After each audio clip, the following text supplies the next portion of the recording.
지난 시간에 우리는 믿음이 무엇이고 어떻게 생기는지를 살펴보았습니다. 믿음은 보이는 일부를 통해서 보이지 않는 전체를 파악하는 통찰력을 믿음이라고 합니다. 예전에는 하나님께서 눈으로 볼 수 있는 만물, 인간 사회와 문화, 종교 제도 등을 통해 눈에 보이지 않는 하나님의 본질과 성품을 가르쳐 주셨습니다.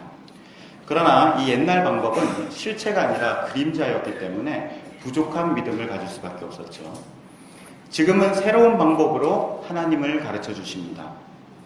우리는 그리스도의 십자가와 부활을 보고 보이지 않는 하나님의 본질과 성품을 파악합니다. 참된 믿음이라는 것은 이렇게 그리스도를 듣고 믿음으로 인해서 생기는 것입니다. 오늘은 지난 시간에 이어서 어떻게 믿음을 점검할 것인가에 대해서 나누도록 하겠습니다. 히브리서 11장 1절 말씀입니다. 믿음은 바라는 것들의 실상이요 보지 못하는 것들의 증거니. 여기서 바라는 것과 보지 못하는 것이라고 나오는데요, 두 개 같은 의미입니다. 우리가 볼 수 없는 하나님 혹은 보이지 않는 하나님 나라라고 할 수 있습니다. 뒤에 실상, 증거라는 것도 같은 말이죠. 현실 세계에서 보고 만질 수 있는 실체라는 뜻입니다. 믿음은 천국에 가봐야지만 내가 믿음을 가지고 있구나 아니구나 라고 알 수 있는 것이 아닙니다. 바로 이 현실 세계에서 볼 수 있는 실체라는 것이죠. 혹시 여러분 중에 흐리 분야를 가지고 계신 분 있습니까? 흐리 분야가 있으신 분. 이렇게 이야기하면 흐리 분야 뭐야? 흐리 분야 뭐지? 뭐 알아? 모르면은 있다 없다를 말할 수가 없겠죠. 흐리 분야는 우크라이나의 돈이에요. 흐리 분야가 무엇인지 알면 내가 있다 없다를 말할 수 있겠죠. 지금 내 주머니에 돈이 있다 없다 하는 것처럼 믿음은 현실 세계에서 확인할 수 있는 실상이요, 증거라는 거예요. 나에게 믿음이 있느냐 없느냐라는 것을 어떻게 확인하냐면 내가 보이는 것과 보이지 않는 것의 관계를 파악하는 능력을 가지고 있느냐를 살펴보면 됩니다. 히브리서 11장 3절인데요. 믿음을 통해 우리는 이 세상 모든 것이 하나님의 말씀으로 창조되었다는 것을 이해합니다. 이것은 우리가 보고 있는 것들이 보이지 않는 어떤 것으로 만들어졌다는 것을 말합니다. 믿음을 가진 사람은요, 보이는 세상이 보이지 않는 하나님 말씀으로 창조되었다라는 것을 이해한다는 거예요. 믿음을 가진 사람은 세상과 하나님 나라에 어떤 관계가 있는지를 파악할 수가 있다는 것입니다. 복음을 듣고 받아들인 사람은 믿음이 있다라고 말할 수가 있습니다. 왜냐하면 복음은 보이는 것과 보이지 않는 것의 관계를 가르쳐주는 가르침이기 때문에 그래요. 보이지 않는 하나님께서 보이는 사람의 모습으로 이 땅에 오셨다. 복음이죠. 보이지 않는 하나님 말씀이 우리가 볼 수 있고 만질 수 있는 사람이 되셨다. 복음의 말씀이죠. 로마서 5장 8절을 보면요, 그리스도께서는 우리가 아직 죄인 되었을 때에 우리를 위해 죽으셨습니다. 이것으로써 하나님께서는 우리를 향한 그분의 사랑을 나타내셨습니다. 하나님의 사랑이 눈에 보이지 않아요. 그런데 이 하나님의 사랑으로 인해서 사람들의 눈에 볼 수 있는 십자가 사건이 이 땅에 일어났다는 겁니다. 보이지 않는 하나님의 사랑은 죄인을 위해 죽으신 십자가에서 볼 수가 있는 것입니다. 우리가 예수 그리스도를 믿습니다 라고 이렇게 고백을 하는데요, 이렇게 고백하는 것에는 보이지 않는 하나님과 사람의 몸으로 오신 그리스도, 보이지 않는 하나님의 사랑과 눈에 보이는 십자가를 연결시킬 수 있는 능력을 갖고 있다라는 의미가 내포되어 있는 것입니다.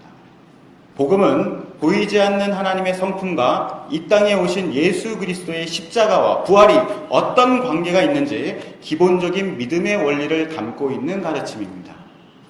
믿음을 가진 사람은 눈에 보이는 만물과 우리가 살고 있는 인간 사회, 문화, 그리고 종교 제도가 어떻게 그리스도 안에서 만들어지고 완성되는가를 이해할 수 있습니다. 골로새서 1장 16절 말씀인데요. 그의 능력으로 하늘과 땅에 있는 모든 것과 눈에 보이는 것과 보이지 않는 것과 모든 권세와 지위, 주권, 능력이 생겨났습니다. 이 모든 것이 그리스도에 의해 창조되었으며 또 그리스도를 위해 창조되었습니다. 그리스도는 모든 것이 생기기 전에 이미 계셨으며 이 세상 모든 만물이 그분에 의해 유지되고 있습니다. 우리가 보고 있는 세상 만물은 보이지 않는 그리스도를 위해 창조되었다. 또 보이지 않는 그리스도의 통치 안에서 유지되고 있다는 것입니다. 믿음을 가진 사람들은 그리스도의 십자가와 부활을 통해서 악인은 반드시 심판을 받고 의인은 생명의 승리를 얻는다라는 것을 보았죠. 그런데 지금 우리가 살고 있는 이 세상은 불의와 악인이 득세하고 있습니다. 온갖 모순이 판을 치고 있어요. 믿음을 가지고 있는 사람은 그리스도께서 악인을 심판하실 것이고 성도를 구원하시는 분이라는 것을 알고 있기 때문에 예수 그리스도가 심판자라는 것이죠. 그렇기 때문에 지금 눈에 보이는 악한 세상이 앞으로 어떻게 바뀌게 될 것인지 또 어떻게 완성이 될 것인지 볼 수 있는 능력을 가지고 있는 것입니다. 믿음을 가진 사람은 인간 사회 문화에 대한 새로운 이해를 갖게 됩니다. 에베소서 5장 31절 말씀인데요. 성경에도 그러므로 사람이 부모를 떠나 자기 아내와 연합하여 한 몸을 이룰 것이다 라고 말씀하고 있습니다. 그 비밀이 놀랍고 크니 이것이 바로 그리스도와 교회와의 관계를 두고 말하는 것입니다. 다시 한번 당부하는데 남편들은 아내를 제 몸같이 사랑하고 아내는 남편에게 순종하십시오. 지금 우리 현실에서 보는 남편과 아내의 관계는 보이지 않는 하나님 나라의 그리스도와 교회의 관계와 같다는 거예요. 우리 남편과 아내의 관계는 그리스도와 교회의 관계가 연결이 되어 있다는 것입니다. 믿음이 있는 사람은 남편과 아내를 보면서 그리스도와 교회의 사랑이 이런 것이구나 라는 것을 깨닫는다는 거예요. 믿음이 없는 사람에게는 결혼이라는 게 이런 의미인 거죠. 내가 사랑하는 사람을 만나서 행복하려고. 내가 지금 너무 외로우니까 나를 사랑해줄 사람이 필요해서. 부모님이 원하니까. 남들 다 결혼하는데 나만 안 하면 좀 두렵고 뭔가 이상해서. 가문의 대를 잇기 위해서. 자식 잘 길러서 인류사회에 공헌하려고. 좋은 배우자, 그러니까 좋은 조건을 가지고 있는 배우자를 만나서 내 인생에 좀 도움을 받기 위해. 혹은 나와 같은 꿈을 가진 사람과 함께 협력해서 뭔가를 이루기 위해. 이런 것들이 결혼의 의미라는 것이죠. 그런데 오늘 말씀은 다른 관점을 제시하고 있어요. 보이지 않는 하나님 나라의 그리스도와 교회의 관계는 우리 인간 사회의 남편과 아내 같다는 것입니다. 믿음이 있는 사람에게는 결혼이 이런 의미가 되는 것이죠. 내가 결혼을 한 것은 그리스도의 사랑을 배우고 교회의 순종을 이 땅 위에 나타내도록 하기 위해서 하나님께서 나를 맺어준 것이구나. 그리스도께서 내가 죄인 되었을 때에 죽으신 것처럼 내 배우자가 부족해 보여도 내가 희생하고 섬겨서 사랑을 해야겠다. 그 그리스도의 사랑을 이 땅에 있게 보이게 해야겠다. 교회가 그리스도를 의지하는 것처럼 나의 잘못과 이 더러운 성질을 겸손하게 인정하고 배우자가 이런 나를 사랑해 주는 것을 정말 감사하고 은혜롭게 여겨야지. 우리가 고백하는 것은요, 그리스도께서 피를 흘려서 부활의 생명을 얻으셨죠. 그리고 그 부활의 생명을 죄인들에게, 그러니까 교회에게 나눠주셨습니다. 우리 남자들이요, 쉽게 돈을 버는 건 아닙니다. 세상엔 정말 늑대들만 가득한 것 같아요. 이곳에서 피 터지게 막 정말 생명을 바쳐서 돈을 벌어옵니다. 그 돈을 아내와 가족들과 함께 나누죠. 그리스도의 은혜라는 것이 무엇이다라는 것을 아는 아내는 이런 남편의 희생을 감사하고 존중하는 거예요. 돈 더 벌어와. 이런 얘기가 나오기 쉽지 않습니다. 예수님께서 피를 흘려서 죽으셨는데 제가 은혜가 좀 더 필요하니까 좀 피 좀 더 흘려주세요. 이런 말씀을 드릴 수가 없는 것처럼 말이죠. 그리스도의 살이 찢어져서 새로운 생명이 탄생했어요. 교회라는 생명이 탄생합니다. 아내들은, 그러니까 여자들은 해산하는 고통으로 새 생명을 낳습니다. 보면요, 정말 손이 덜덜 떨릴 정도로 정말 고통스럽게 한 아이를 낳습니다. 나는 십자가를 믿어요 라고 말하는 남편은 이렇게 살이 찢기도록 출산하는 아내의 수고를 고귀하게 여길 수밖에 없죠. 분만실은요, 우리 인생에 나타나는 골고다 언덕인 것입니다. 그런데 애 낳는 게 뭐 누구나 다 낳는 거지. 불쑥불쑥 다 애들은 잘만 낳더만 당신만 뭐 그렇게 힘들었다고, 죽을 고생했다고 그렇게 얘기를 해. 이렇게 얘기할 수가 없는 거예요. 우리는 왜 결혼을 소중하게 여기는 겁니까? 왜 이렇게 힘들게 결혼 생활을 유지합니까? 이혼하면 하나님께 벌 받을까봐 그저 참고 정으로 버텨 이러는 걸까요? 우리가 결혼을 소중하게 여기는 이유는요, 남편과 아내를 통해서 그리스도의 영광을 볼 수 있기 때문이고요, 이 배우자에게 보이지 않는 그리스도의 사랑을 이 땅에 실현시킬 수 있기 때문에, 그리스도의 사랑을 현실화시키고 내가 살 수 있도록 그런 결혼이라는 마당이 펼쳐졌기 때문에 이 결혼을 소중하게 여기는 것입니다. 결혼은 생활의 이유와 목적이 달라지는 것이죠. 믿음은요, 우리의 인간관계를 근본적으로 바꿉니다. 남편과 아내의 관계뿐만 아니라요, 부모와 자녀, 친구와 동료, 직장과 교회, 왜 우리는 서로 만나서 함께 사는지 새로운 의미를 부여하게 됩니다. 믿음은 우리 인생에 새로운 가치를 줍니다. 내가 돈을 버는 이유, 나의 직업, 이곳에 보이지 않는 하나님의 나라의 가치를 부여하는 거예요. 그리고 우리가 궁극적으로 무엇을 위해 사는지, 어디로 가는지를 제시해 줍니다. 이것이 세상을 이기고 넘어서는 믿음의 능력이라는 것이죠. 믿음이 있는 사람은 보이지 않는 하나님 나라와 보이는 인간 세상과의 관계를 이해하고 연결시킬 수 있는 능력을 가지고 있어요. 이것이 있는지 없는지를 살펴봐야 된다는 것입니다. 두 번째, 믿음을 점검하는 두 번째 기준을 말씀드리겠습니다. 야고보서 2장 14절입니다. 사랑하는 형제 여러분, 만일 누군가가 믿음이 있다고 하면서 아무 일도 하지 않는다면 그 믿음이 무슨 소용이 있겠습니까? 그 믿음이 그를 구원할 수 있겠습니까? 오늘 이 말씀에서는 믿음이 있다고 하면서 아무 일도 하지 않는다라고 이야기합니다. 그런 경우는 그 믿음이 그를 구원할 수 있겠는가라고 하는데요, 이것은 믿음이 아니다라는 뜻이에요. 제 친구가 학교에 총을 가져왔어요. 팡! 하고 쐈는데 담뱃불이 뿅! 하고 켜졌습니다. 라이터죠. 총 모양은 있지만 총의 기능은 없습니다. 그것은 총이 아닙니다. 향수를 뿌렸어요. 냄새가 안 납니다. 그러면 향수가 아니라 물이에요. 음식을 하다가 짠맛이 필요해서 소금을 넣습니다. 근데 짠맛이 나지 않아요. 그것은 소금이 아닙니다. 믿음이 있다고 말은 하지만 믿음이라면 당연히 있어야 하는 특성과 효과가 나타나지 않습니다. 그렇다면 그것은 믿음이 아니라는 거예요. 야고보서 2장 18절을 보면요, 이렇게 말하는 사람도 있을 것입니다. 당신은 믿음이 있고 나에게는 행동이 있습니다. 행동이 따르지 않는 당신의 믿음을 보여주십시오. 나는 행동으로 나의 믿음을 보여주겠습니다. 믿음을 점검하는 두 번째 방법은 믿음의 행동을 확인하는 방법입니다. 믿음은 다른 사람이 볼 수 있는 것이에요. 그리스도께서 죄인이 모인 교회를 위해서 생명을 주시는 사랑을 하셨고, 남편과 아내는 그리스도와 교회의 관계를 나타내도록 만들어졌습니다. 그렇다면 내 배우자가 나를 통해서 그리스도의 사랑을 보고 있느냐, 이것을 확인할 수 있는 거예요. 내가 말한다고 되는 게 아니에요. 나는 예수님을 믿어요. 예수님의 사랑을 믿습니다. 라고 말한다고 되는 것이 아닙니다. 우리 배우자와 자녀와 친구들이 내 믿음의 행동을 보고 평가하는 것입니다. 야고보서 2장 5절을 보면, 사랑하는 형제 여러분, 제 말을 잘 들으십시오. 하나님께서는 세상의 가난한 자를 택하여 믿음으로 구하게 하셨습니다. 그리고 자기를 사랑하는 백성에게 약속하신 나라를 주셨습니다. 그런데 여러분은 가난한 사람을 멸시하고 있습니다.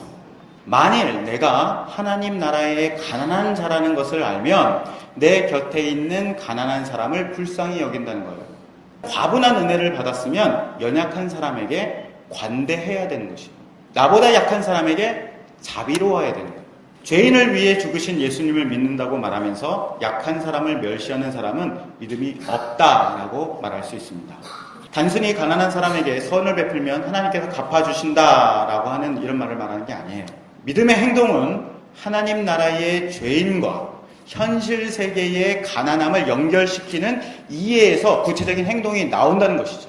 약하고 가난한 사람을 대하는 행동을 보면 믿음이 어떻다라는 것을 평가할 수 있습니다. 마태복음 18장 3절을 보면요, 내가 너희에게 진정으로 말한다. 너희가 돌이켜 어린아이처럼 되지 않으면 하늘나라에 들어갈 수 없다. 이 어린아이처럼 자신을 낮추는 사람이 하늘나라에서 가장 높은 사람이다. 누구든지 내 이름으로 이와 같은 어린아이를 환영하는 사람은 나를 환영하는 것이다. 여기서 어린아이를 환영한다라고 하는데요. 이 환영한다는 말은 형제로 받아들인다, 친구로 삼는다, 나와 똑같다. 그러니까 내가 저 사람과 같은 사람이야 라고 인정한다는 그런 뜻이에요. 어떤 사람들은 이렇게 이야기를 해요. 야, 내가 대통령이랑 친구야. 내 친척이 판사고, 그리고 내가 어저께 경찰서장이랑 사우나에서 뭐도 하고 밥도 먹고, 그래서 내가 이렇게 대단한 사람이랑 호재 그렇게 하는 사람이야. 자기를 누구랑 같다고 보는 거예요? 높은 사람이랑 같다고 보는 것이죠. 사람들은 이렇게 은근한 자기의 정체성을 인간관계에서 드러내는 법입니다. 우리가 부부싸움을 하다가 막 당신이 이렇게 잘못하고 뭘 잘못하고 막 이렇게 막 서로 팽팽하게 서로의 잘못을 이야기하면서 대립을 하죠. 그러다가 어느 누군가가 그래, 내가 잘못했다, 내가 실수했어, 이렇게 겸손하게 자신을 인정하고 낮추면 우리가 저 사람이 자신의 잘못을 인정하고 자신을 낮추는구나, 저 사람은 나보다 낫네, 이렇게 생각을 안 해요. 내가 이겼어, 이렇게 생각하죠. 겸손히 낮추는 사람, 자신의 잘못을 인정하는 사람, 그 사람보다 내가 위에 있다라고 생각하는 게 사람들의 본성이에요. 그런데 오늘은 그런 어린아이를 환영하고 나와 같은 사람이야, 내가 그 사람처럼 낮아지는 것이 동등한 거야 라고 이렇게 생각하는 것, 이것이 하늘나라에 있는 어떤 가치라는 거예요. 보이지 않는 하늘나라의 가치는 바로 그런 겸손이라는 것이죠. 예수님은 세리와 창녀의 친구들이었습니다. 믿음은 보이지 않는 하나님 나라의 겸손과 사랑을 보이는 현실 세계에 나타내는 능력이에요. 요한일서 4장 19절을 보면요, 하나님께서 우리를 먼저 사랑해 주셨기 때문에 우리도 사랑해야 합니다. 어떤 사람이 나는 하나님을 사랑해요 라고 말하면서 그 형제를 미워하면 그는 거짓말쟁이입니다. 이는 눈에 보이는 자기의 형제도 사랑하지 못하면서 보이지 않는 하나님을 사랑할 수 없기 때문입니다. 눈에 보이는 형제를 사랑하는 것은 보이지 않는 하나님을 사랑하는 것과 연결이 되어 있다는 거예요. 형제 사랑이 바로 믿음의 증거라는 것입니다. 우리의 가족, 내 이웃에게 하는 행동이 내 믿음의 고백입니다. 내 입으로 말하는 것이 믿음의 고백이 아니라요, 내 주변에 있는 사람에게 어떻게 행하느냐가 믿음의 고백인 것이죠. 고린도후서 5장 10절을 보면요, 우리는 모두 그리스도의 심판대 앞에 서야 합니다. 각 사람은 몸을 입고 사는 동안 행한 선한 일이나 악한 일이나 자기가 행한 행위대로 거기에 알맞는 모험을 받게 될 것입니다. 오늘 말씀을 보면요, 우리가 심판을 받을 때에 세상에서 행한 대로 보험을 받는데요, 교회 다니는 사람들은 예외 아니라는 거죠. 모든 사람들이 선을 행하면 무조건 보상을 받는다, 이런 뜻이 아니에요. 소금이 과연 짠맛을 냈는가, 하나님을 사랑하는 자가 이웃을 사랑하는가, 성도가 주변 사람들에게 믿음의 행동을 했는가를 평가를 받는다는 것입니다. 자, 지금까지 믿음을 점검하는 두 가지 기준에 대해서 말씀드렸습니다. 지금부터 자신의 믿음을 점검하고 내가 어떤 믿음의 상태를 가지고 있는가라는 것을 살펴보고 싶은 분들에게 말씀을 드립니다. 우선 이 믿음을 점검하기 위해서는요, 믿음을 주관적으로 판단하지 말고 객관적으로 자신을 평가하는 것이 필요합니다. 대부분 사람들이요, 이 믿음을 마음의 상태라고 여겨요. 기분이 좀 좋을 때는 난 믿음이 강한 것 같아, 내 믿음은 정말 굳건해, 이렇게 생각을 하고요. 좀 기분이 우울하거나 슬플 때는 난 믿음이 약해졌어, 이렇게 말한다는 거죠. 나는 진짜 마음으로 믿어, 내 안에는 진짜 이만한 믿음이 있어, 간절해. 그런데 그게 실천을 잘 못해서 안타까워, 행동이 잘 안 돼. 내 안에 있는 이 간절한 믿음에 비해서 이 밖으로 나오는 것이 별로 없으니까 사람들은 저 사람 믿음이 없어 라고 이렇게 함부로 판단하는 것 같아. 그래서 속상해. 내가 얼마나 간절하게 믿고 있는지, 내가 얼마나 굳세게 믿고 있는지 하나님께서는 내 진심을 알아주실 거야, 이렇게 이야기를 하죠. 하나님께서는 내 안에 있는 진실한 마음을 인정해 주실 것이다 라고 생각을 합니다. 하지만 그렇지 않습니다. 하나님은요, 행위대로 판단하시는 분이에요. 우리는 우리의 마음을 볼 수 없어요. 우리는 우리 마음속에 무엇이 있는지 스스로 알지 못합니다. 왜냐하면 사람은 외모를 보지 마음의 중심을 볼 수 없기 때문에 그래요. 그런데 내 안에 볼 수 없는 마음을 자기가 보고 나는 내 믿음이 이만큼 있어 라고 스스로 볼 수 있다고 착각하고 있는 거죠. 스스로 알지도 못하는 마음에 대단한 믿음이 있다 라고 주장하는 겁니다. 하나님께서 우리의 마음을 심판하신다? 우리의 마음을 보시고 우리의 모든 것들을 다, 마음이라는 것이 전인격을 말하는 것이거든요. 전인격을 판단하신다? 그러면 더 큰일 납니다. 하나님께서 우리의 믿음을 보시고 믿음의 행동만 판단하시는 것이 훨씬 우리에게 이익이에요. 우리는 내 행동이 실제 믿음의 수준이다 라고 여겨야 합니다. 얼마 전에 제 딸이 시험을 봤는데요. 집에서 수학 공부를 했어요. 종이에다가 문제를 막 풀었어요.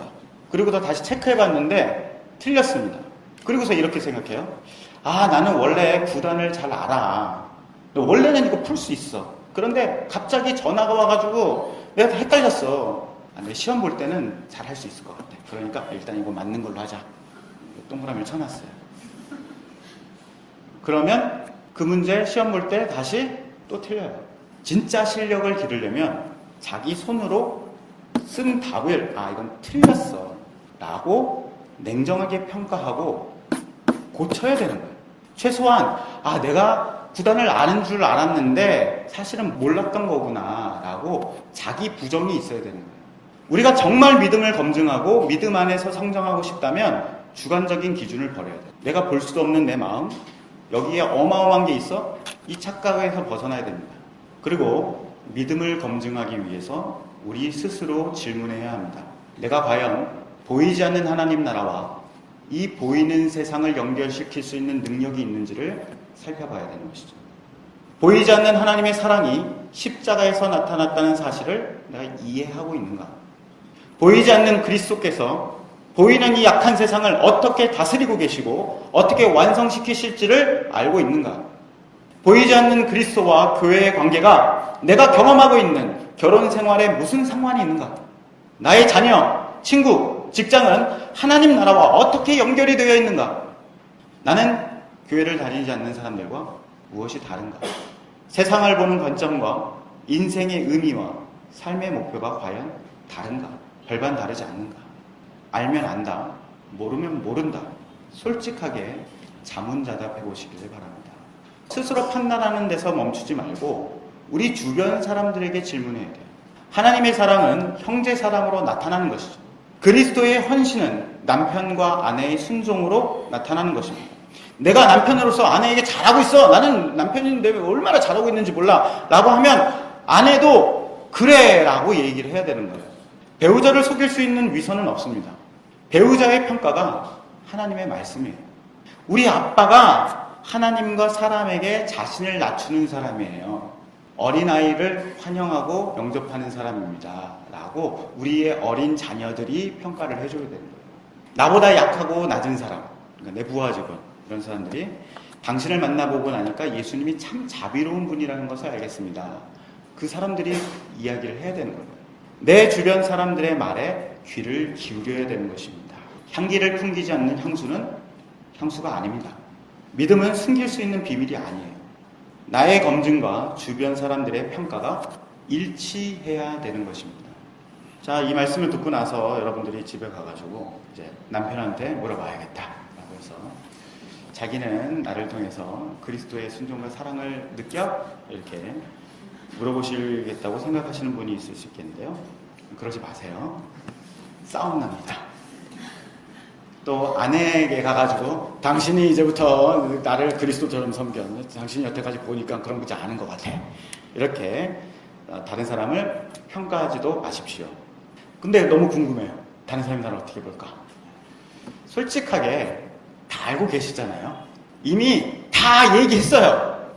여러분들의 남편과 아내가 여러분들에게 이미 여러분이 어떤 사람이라는 것을 수차례 수도 없이 이야기를 했습니다. 솔직히 모르는 거 아니죠. 그런데 이 시험 평가, 오늘 믿음의 검증이라는 이 두 가지 기준을 가지고서 우리 자신을 보고서 평가를 했을 때에 어떤 시험 성적이라는 게 나오는 거예요. 우리가 사실은 시험 보기 전에 우리가 대충 몇 점 맞을지 다 알고 있잖아요. 내가 내일 영어 시험 보는데 아무리 봐도 70점 못 넘을 것 같아. 자기가 평소에 했던 행동들을 보면 시험 점수가 나온단 말이에요. 그런데 아니나 다를까 시험을 딱 보고 나니까 점수가 딱 나왔어요. 그러면 그제서야 영어 공부 좀 해야겠다, 수학 공부 좀 해야겠다 라고 이렇게 공부에 대한 결심이 생기는 것입니다.